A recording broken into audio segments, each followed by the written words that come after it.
Welcome to Asian American Life. I'm your host, Ernabel Demillo.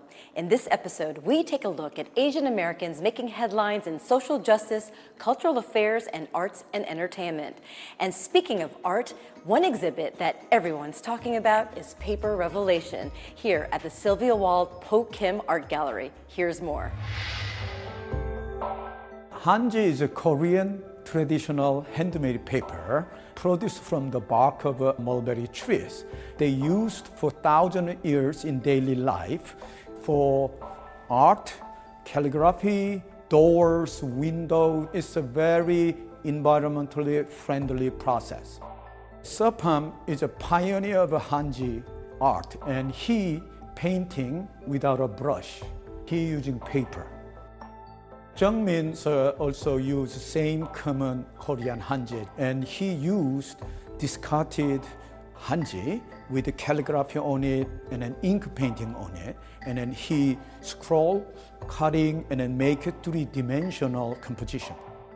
Ilhwa Kim is also rolling paper to make abstract work that are like topographical map representing the universe. For more information on Paper Revelation and all our segments on the show, be sure to follow us on Facebook at Asian American Life. Now, here's what's ahead on our show. Fighting till the end, Mike Gilliam reports on broken promises of Filipino American World War II veterans. Kyung Yoon sits down with national best-selling author Min Jin Lee on Pachinko. Words of Wisdom, Minnie Roh takes us through the history of the fortune cookie. And Miss Saigon is back on Broadway. This and more on Asian American Life. We start our show with headline news of Filipino and Filipino American World War II veterans whose promises were broken by the U.S. government. That is, until now. Here's more. I'm Mike Gilliam for Asian American Life. In 1941, President Roosevelt signed a law drawing 250,000 Filipinos into the U.S. military. They served with distinction, but were later stripped of their benefits and also their recognition. Now, there's an effort underway to right that wrong. I sacrificed the welfare of my loved ones just to go and fight for the United States. And here I am, I still floating as if I did not serve. And that is very insulting. Rafael de Perlada is bitter. He's Filipino, and when he was asked, he stepped forward and served in World War II, fighting against the Japanese for the United States. But unlike American veterans, Rafael is still waiting to be recognized for his service, waiting to get the benefits the United States promised him, but later ripped away.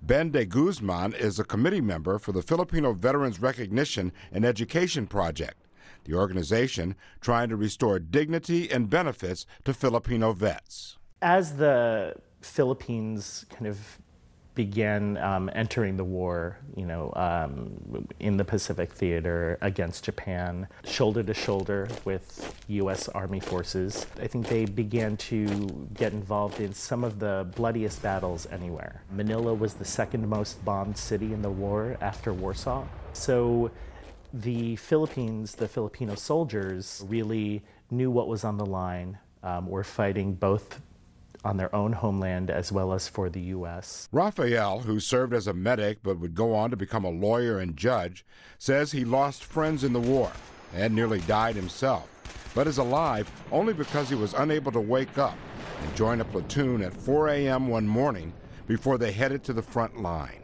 We learned that the whole company was wiped out. They all died. If I went with them, I would have been finished also.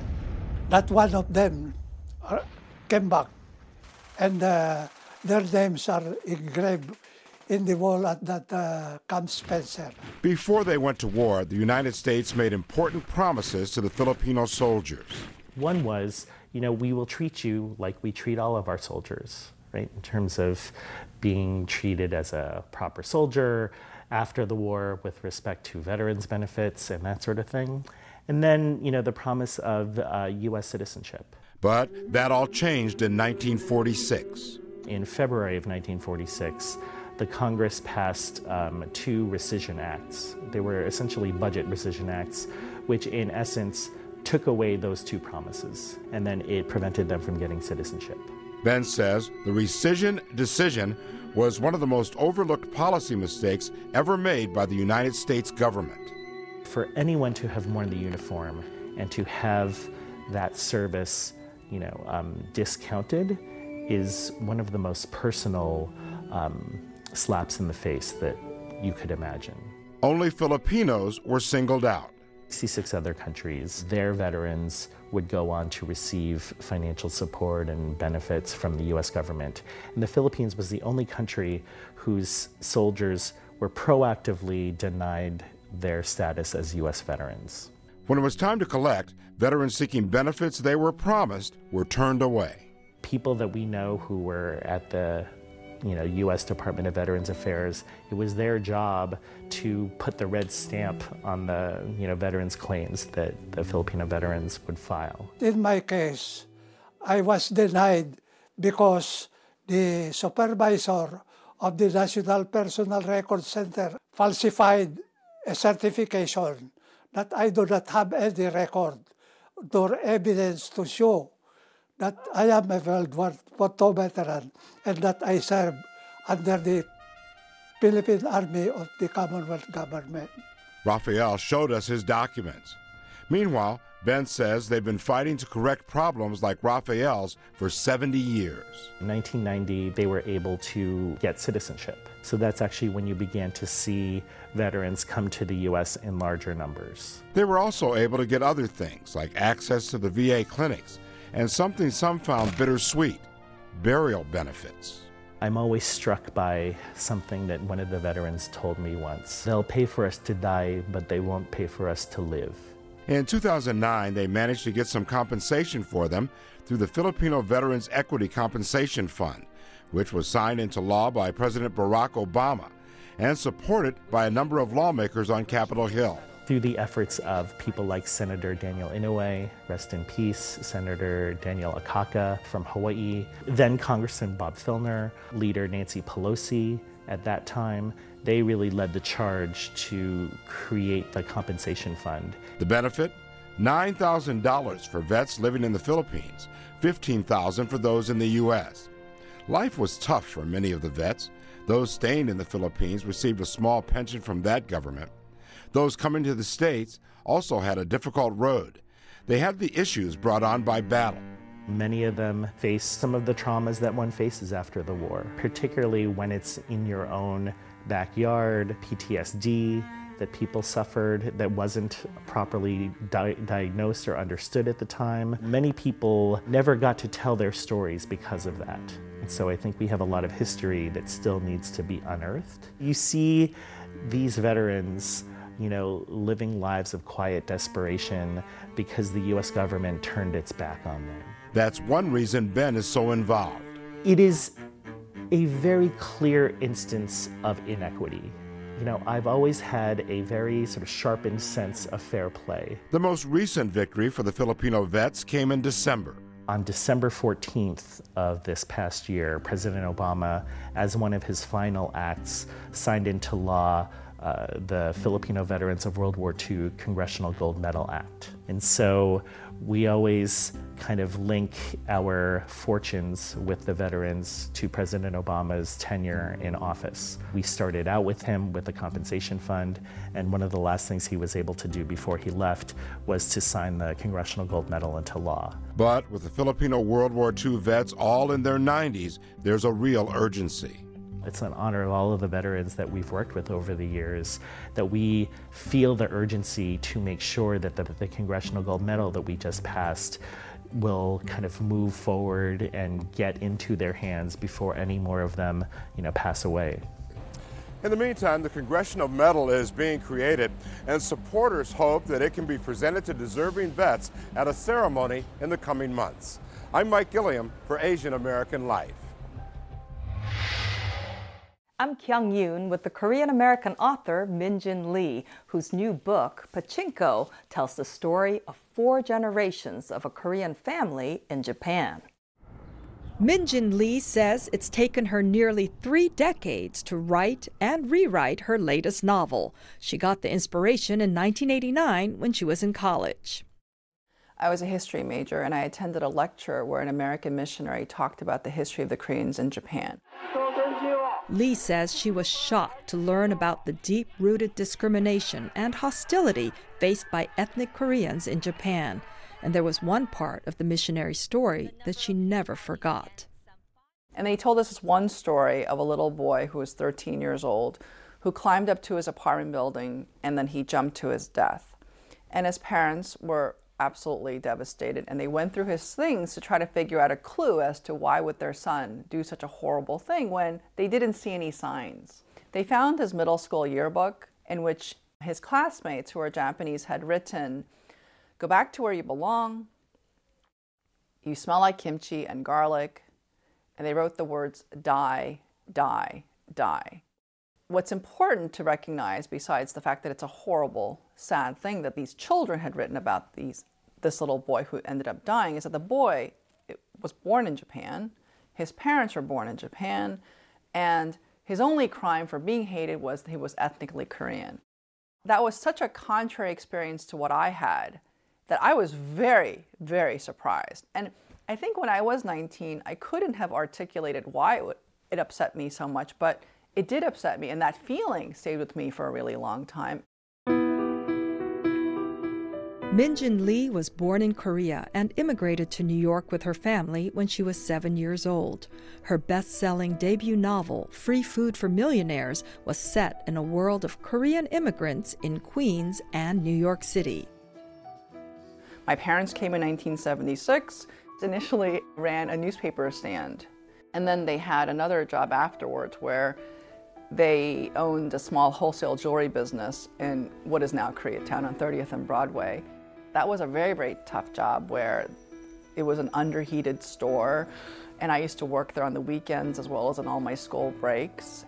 That said, in terms of the external world, I felt Americans in New York recognized the work that my parents were doing and the work that my sisters and I did, and we were encouraged all along the way. Lee says things could not be more different for Korean immigrants in Japan who receive a very different message from employers and the government. We will not hire you to be a police officer or a nurse or a teacher. We will not give you citizenship. We will make sure that you don't have social welfare programs. Somehow fend for yourself. Pachinko refers to the pinball-style gambling parlors that first started to gain popularity in Japan in the 1920s. The majority of these businesses to this day are operated by ethnic Koreans who have few other options for a livelihood.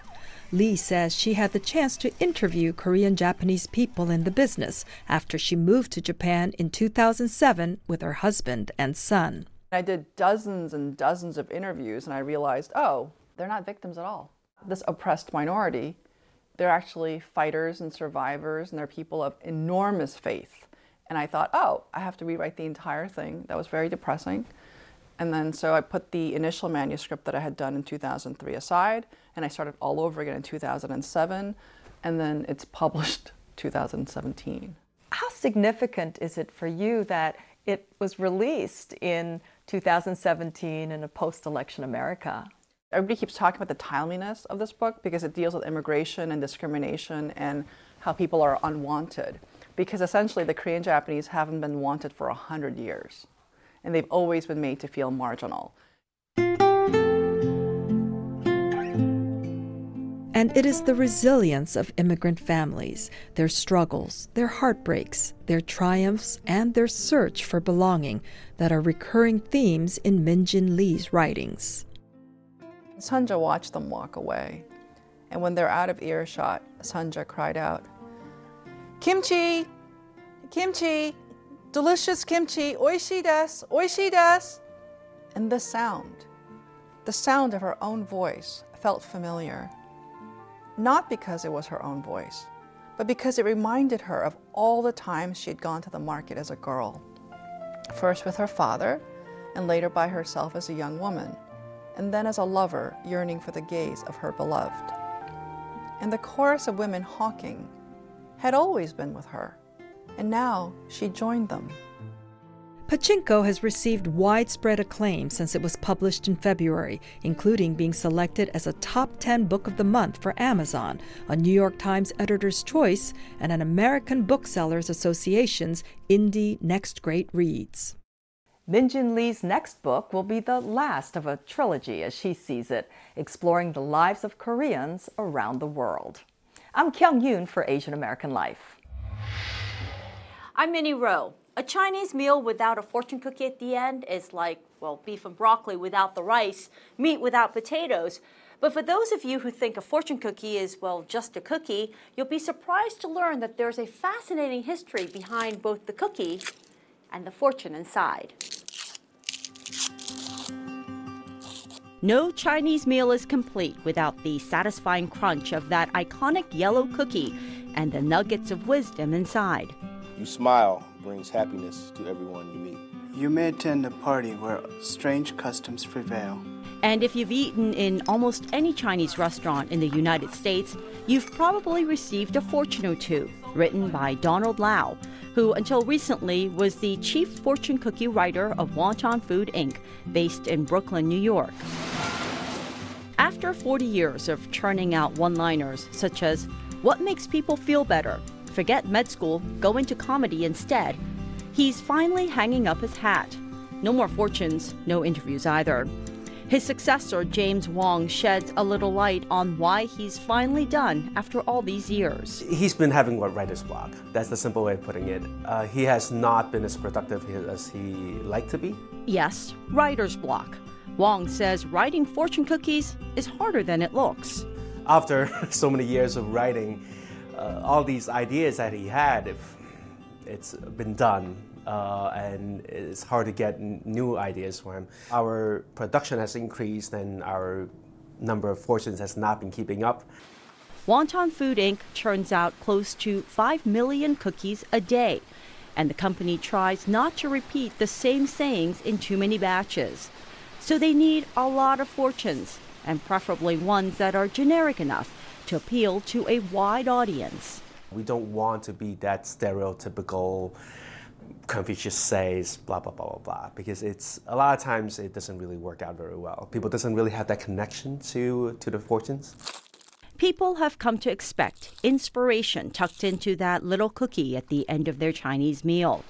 But truth be told, there's some debate over the origin of these cookies.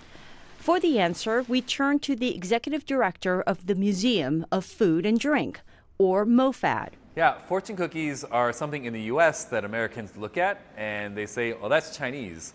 But actually, if you're Chinese and you've come from China and you look at a fortune cookie, it's probably something very unfamiliar to you. And that's because fortune cookies don't come from China at all. Wait, what? The fortune cookie may not even be Chinese? In the late 1800s, some Japanese immigrants came to California, and they brought with them a tradition of making these folded wafers called sujera senbei. And they have little messages tucked into them. And they became adapted into Chinese-American restaurants. Chinese-American restaurants at this time were actually drawing influences from all over the place. They became popular and over time became more associated with Chinese restaurants than with Japanese businesses.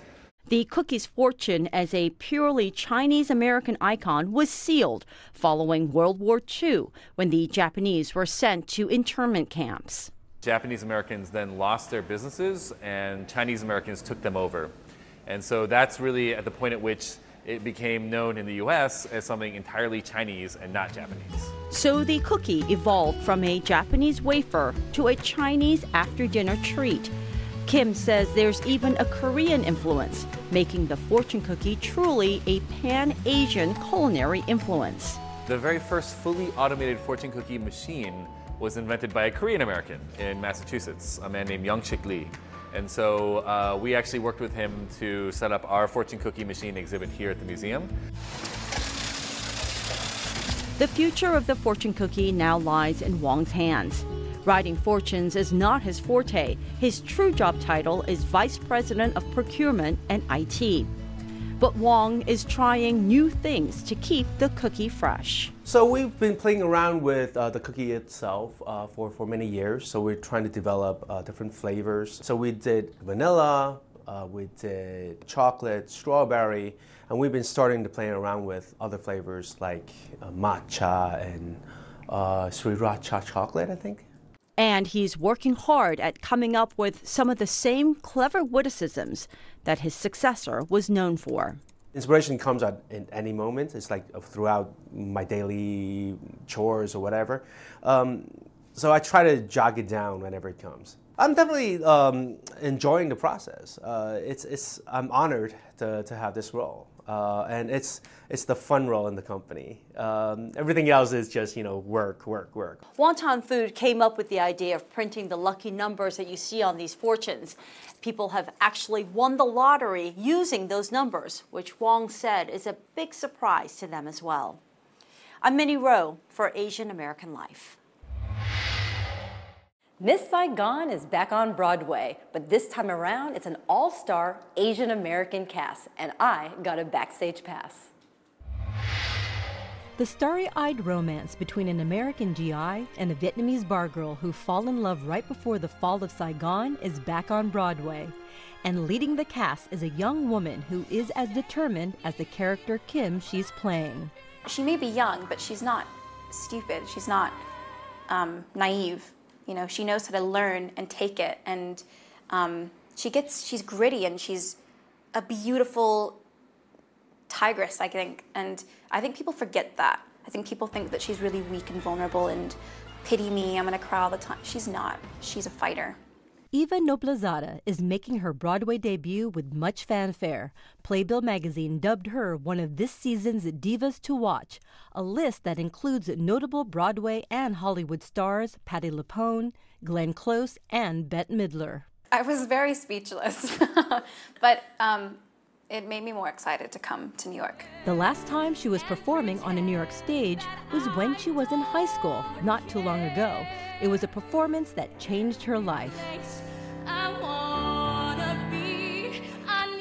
In 2013, she was a finalist for a Jimmy Award, a high school musical competition. A casting agent just happened to be in the audience. She set up a meeting with Powerhouse producer Cameron McIntosh, who is casting for the Miss Saigon revival. And well, the rest, as the saying goes, is history. We interviewed Eva in the very office where she sang for McIntosh just days before her Broadway debut. I'm excited. I'm not going to lie. I'm really excited. You're 17 years old, asked to be the lead in a musical. Yeah, it was crazy. When did that all sort of sink in?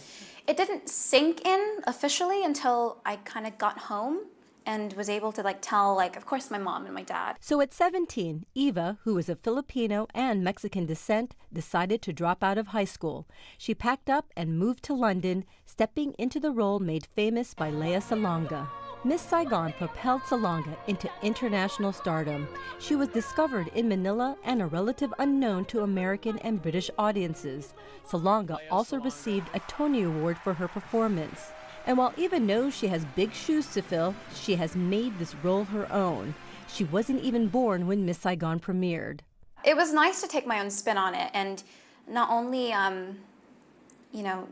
understand that she had been an inspiration to me, mostly out of Saigon, because I wasn't really familiar with Saigon before I started. But it was just an honor, really, to follow in her footsteps and be able to make Kim my own, and to let people know that I guess it was me, making Kim, breathing my own life into Kim. So that was really special, and she was nothing but encouraging when I met her. Her West End debut opened to rave reviews by British theater critics, one calling her performance touching and her soaring voice lending the show its heart. The show was set during the waning days of the Vietnam War and years after in Bangkok. It's the story of an American GI who falls in love with a young orphan Vietnamese girl working in a Saigon bar. They are separated when Saigon falls, and Kim is left behind. For this revival, the writers have made some changes, including a new song and updated lyrics. This show also has a large Asian and Asian American cast, including Filipino John Briones playing the engineer. When Miss Saigon premiered back in 1991, there was much controversy and protest about the casting. Actors' Equity and many in the Asian American theater community condemned the producers with what they called yellow-facing by casting British actor Jonathan Pryce in the role of the Eurasian engineer. McIntosh has since said publicly in an interview that he regrets making that decision, and many in the AAPI community have applauded his efforts to cast Asians in leading roles in both Les Miserables and Phantom of the Opera. In fact, immediately after her turn in Miss Saigon, Eva went on to play Eponine in Les Mis and was teamed up with Filipina actress Rachel Ann Go for the 30th anniversary of Les Mis in 2016. They are both reunited on Broadway in Miss Saigon, where Go reprises her role as Gigi. When I was younger, I didn't really let race stop me. I wanted to be Eponine and I wanted to be Wednesday Addams in Addams Family. Thankfully, I work for somebody who's already opened the door for diversity in his shows, like Ali Ewell, for example, or Lea Salonga playing Eponine and Fantine. And I mean, I'm fresh off from playing Eponine in the West End, and like I never thought I'd be able to do that. That for me was my ultimate, like I always wanted to play Eponine. And now she's playing the role many young girls dream about, the girl who wins the heart of an American GI, and ultimately she hopes winning the hearts of theater goers. I'm Ernabel Demillo for Asian American Life. That's our show for now. If you want more information on the stories in this episode, be sure to follow us on Facebook at Asian American Life. And be sure to stop by Paper Revelation, an exhibit of Korean contemporary art. I'm Ernabel Demillo. We'll see you next time. Thanks for watching.